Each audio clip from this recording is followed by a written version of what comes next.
সাবেক এমপি মনিরুল ইসলাম খান শান্তর আপনার এই শোভাযাত্রা বিএনপির আপনি দেখতে পাচ্ছেন যে আমার পিছনে এই মনিরুল ইসলাম খান শান্ত নেতৃত্বে মিছিল বের হয়েছে। এর আগে আপনার সিংগাইর উপজেলা বিএনপির আবিদুর রহমান রোমানের নেতৃত্বেও কিন্তু একটি মিছিল বের হয়েছে।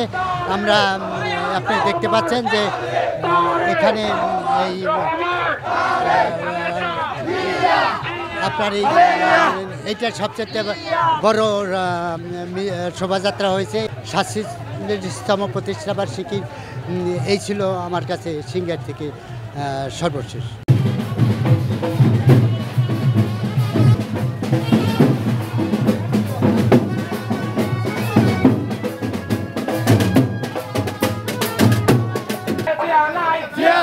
বাংলায়